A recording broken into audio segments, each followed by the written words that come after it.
They call it the City of Seven Hills, where the golden sunlight kisses the vast expanse of the ocean. Lisbon, a city that paints a picture of breathtaking beauty, of trams rattling up steep streets, and the sweet taste of pastel de nata on your tongue. But look closer. Behind every sun-drenched postcard view, Lisbon hides a shadow, a past filled with stories of immense power, devastating loss, and souls that, some say, never truly found their way home.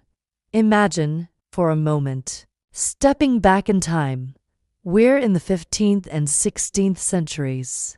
Lisbon isn't just a city. It is the beating heart of the world. From its bustling port at Belém, magnificent caravels set sail into the unknown, charting courses that would forever change the map of the world. They discovered new continents, connected cultures, and carried back the unimaginable riches of vast empires. Gold from Brazil, spices from India, silks from the East, it all flowed into this one glorious city. Lisbon was the epicenter of discovery, a testament to human ambition and courage. It was a city that believed it could conquer the world, and for a time, it did. But power is fleeting, and fortunes can turn with the tide. On the morning of November 1st, 1755, All Saints' Day, the city was filled with people. Churches overflowed with the faithful, their candles lit in prayer. At precisely 9:40 a.m., the ground began to tremble.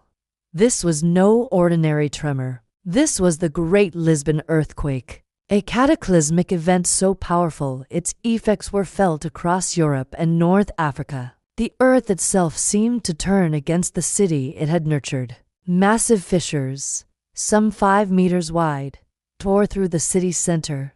Grand churches, palaces, and libraries, filled with priceless art and irreplaceable knowledge, crumbled into dust in a matter of minutes. The royal palace, the magnificent opera house, all gone. But the horror didn't end there. As survivors scrambled from the rubble towards the open space of the waterfront, seeking safety, they were met by a new terror. The sea had receded, exposing the riverbed, only to return as a series of monstrous tsunamis, sweeping away thousands who had just escaped the collapsing buildings. And then came the fire. The candles lit for the holy day overturned in the chaos, igniting the ruins. For 5 long days, a relentless firestorm raged through what was left of Lisbon, reducing 85% of the city to smoldering ashes. An estimated 30 to 50,000 souls were lost that day. The wealthiest city in Europe was left a ruin, a ghost of its former self. Yet, from those very ashes, Lisbon was reborn. Under the visionary guidance of the Marquis of Pombal, a new city rose, more resilient, more orderly, built on a grid system that stands to this day, a symbol of enlightenment and human perseverance. But some say the spirits of that tragic day never truly left, that the trauma is etched into the very stones of the city. As you wander the narrow, winding alleys of the Alfama district, one of the few areas to survive the quake, you might feel it. When dusk settles and the lights begin to twinkle, a haunting melody drifts from the small taverns. It is the sound of Fado. They call it the soul of Portugal, a musical form born from the city's maritime roots. Fado is a song of saudade, that untranslatable Portuguese word for a deep, melancholic longing for something or someone absent. It sings of love, of loss, and of an unshakable sense of fate.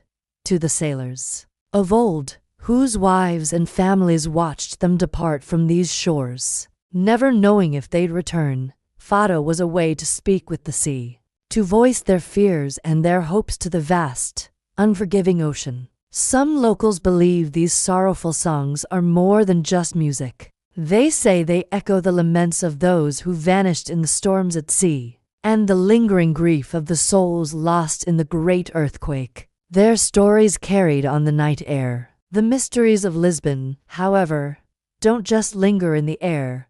They lie deep beneath your feet. Beneath the charming squares and the pastel-colored buildings is a hidden world, a labyrinth of tunnels from another time. Archaeologists have uncovered Roman galleries, intricate Moorish passages, and even older, stranger structures with no known origin. These subterranean networks whisper of the many civilizations that have called this land home. One of the most enduring legends speaks of a time before the Great Quake. During another catastrophic flood, the story goes that an entire chapel, dedicated to a forgotten saint, was swallowed by the earth and submerged beneath the city. Locals living near the river whisper that on nights when the water level of the Tagus rises, if you listen carefully, you can still hear its bells tolling from the depths. A muffled, ghostly ringing, a somber reminder of a world lost beneath the modern city. Is it just a trick of the wind and water, or is it the echo of a sacred place? Trapped between worlds, its chimes still marking a time long past. Lisbon, you see, is not just the city of light and color that first greets your eyes. It is a city of memory, a place where layers of history of glory, tragedy, and astonishing rebirth are built one on top of the other. It's a city that carries its scars with a quiet dignity, a city that dances with its ghosts every night. So the next time you walk its cobblestone streets, especially as dusk settles and the sky turns a shade of violet, pause for a moment. Listen. Feel the energy around you. You'll sense it too. The quiet, resilient heartbeat of a city that has seen the end of the world and chose to begin again. A city that refuses to be forgotten. Thank you for joining us on this journey into the shadows of Lisbon. If you're captivated by the hidden stories of the world's greatest cities, make sure to subscribe and hit that notification bell. There are so many more tales waiting to be told. Follow us for more whispers from timeless places.